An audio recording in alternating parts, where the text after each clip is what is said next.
عسلامة ومرحبا بكم مرة أخرى في مطبخ أم نادين. اليوم وصفتنا هي وصفة بريك الدنوني بعجينة مختلفة شوية، مش العجينة التقليدية متاعو.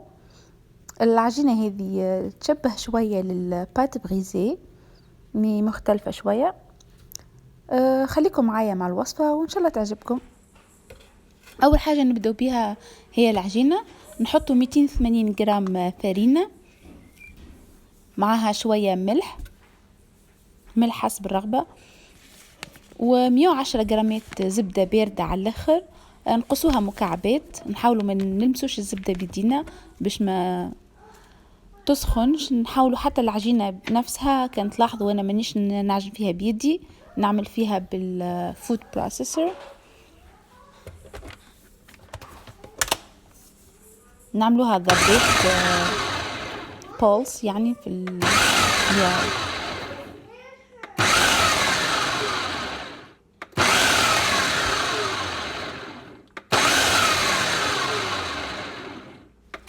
ونقعد نخلط فيها حتى تدخل هيك الزبدة هيك في الفرينة الكل، تقبل لنا الفرينة بالزبدة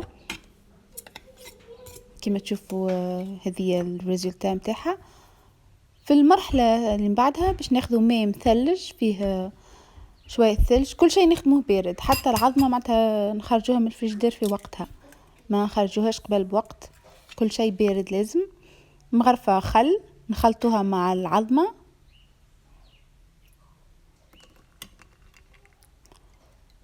و80 مليلتر ماء بارد قلنا مثلج، نخلطوهم مع بعضهم.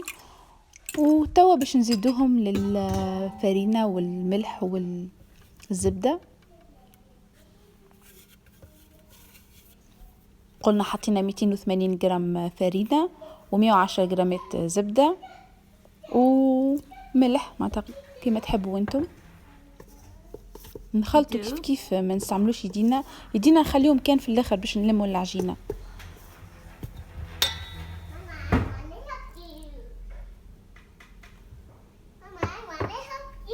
خلطوا بمغرفة ولا بفرشيطة. Okay, next time. تو نلموها العجينة،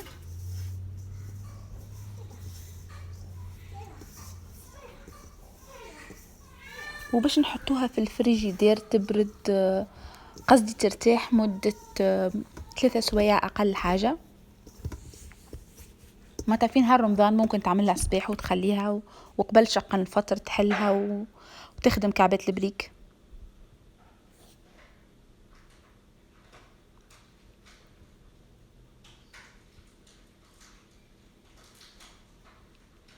نفرشوها على البلاستيك، نحلوها بالقلقال باش خاطرش كي باش نحطوها في الفريجيدير الزبدة باش تشد، وكان باش نخليوها كيكه كورة صعيب ياسر من بعدش باش نحلوها الورقة للبريك. الوغ نعملوها كيكه ونحلوها بالقلقال، نحضروها معناها كيف هكا.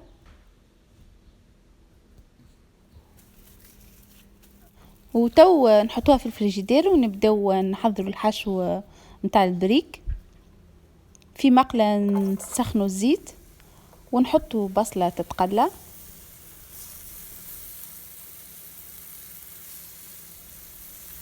نزيدوا الملح كالعادة باش يذبل فيسع البصل، نزيدوا نص رطل اللحم مفروم،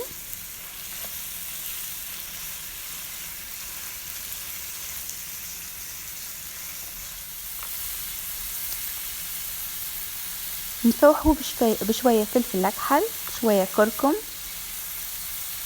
شوية ملح، شوية تابل وكروية،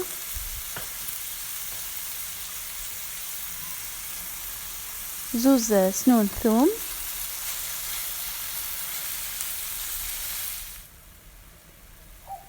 رشة خفيفة بالكل قرفة، وشوية جوز الطيب. فوحوا بالكدا اللحم المفروم. مغرفتين كبار، كبار الكبار أساسي في الوصفة هذه، هو اللي بنن بريك الدنوني. وكمية باهية من المعدنوس. المعدنوس هو اللي باش يفوح لنا اللحم.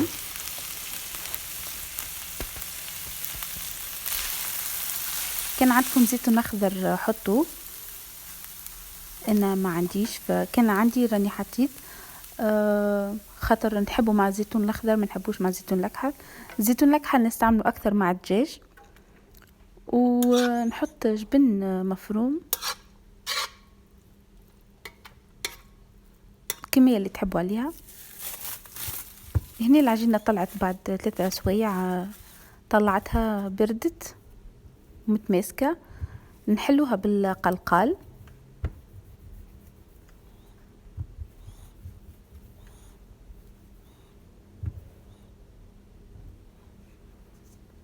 ونبداو نشكله في الأقراص متاع البريك الدانوني. انا هنا استعملت قالب كبير، عملوا لي 8 كعبات. انتي والحجم اللي تحب تستعمله.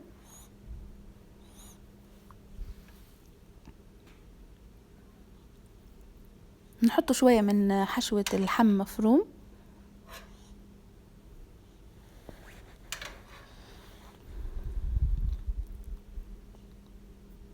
وننزلوا عليها مليح بصوابعنا هكيكا. لازم العجينة نستعملوها فيصة فيصة، سينو تشيح وما عادش تتسكر لنا.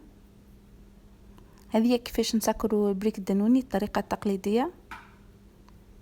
ولا تحبوا بالقالب، ما القالب مع العجينة هذه خاطر فيها برشا زبدة تلصق لك، فمن المستحسن انك تستعمل يديك معناها ولا فرشيطة.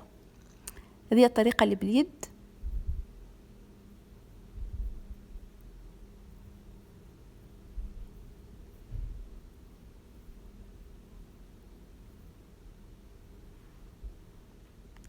وتو باش نوريكم الطريقة اللي بالفرشيطة بعد ما تسكرها.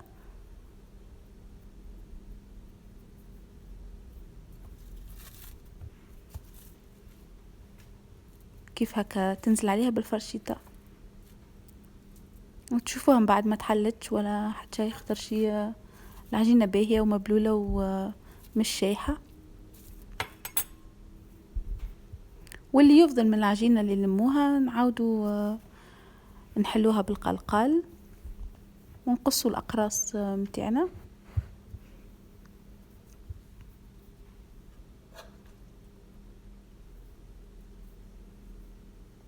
كيف ناخذ شوية من الحشو ونسكروها.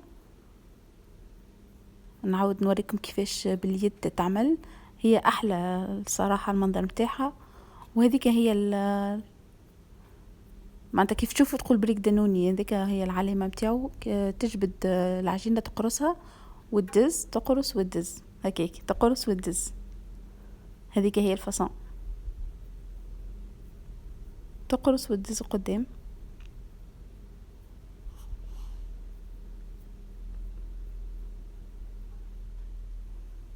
كملت كعبات البريك، وباش نحطهم تو في بيت الثلج مدة نص ساعة، يشدوا حتى الزبدة هذيك تتشد. بعد ما طلعت كعبات البريك الدانوني من بيت الثلج، شدوا كيف تشوفوا هكا ولو يبسين.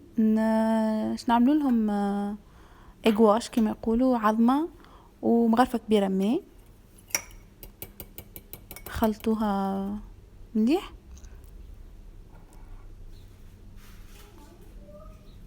وندهنوا بها الكعبات البريك الدانوني. والفور بالطبيعة هنا سخون في 250 درجة. انتي والفور بتاعك بين 200 و 250 درجة. ونخليه حتى لين يحمر ويولي لونه ذهبي كيف هكا. هذوما كعبات البريك حضروا.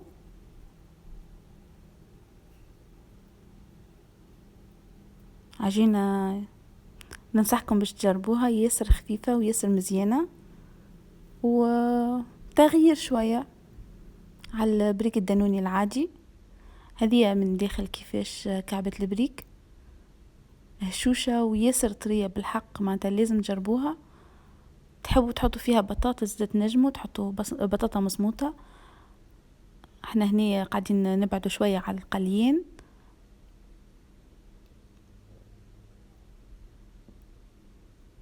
ان شاء الله تكون عجبتكم وصفة اليوم، والى اللقاء في وصفات اخرى، وبسلامة.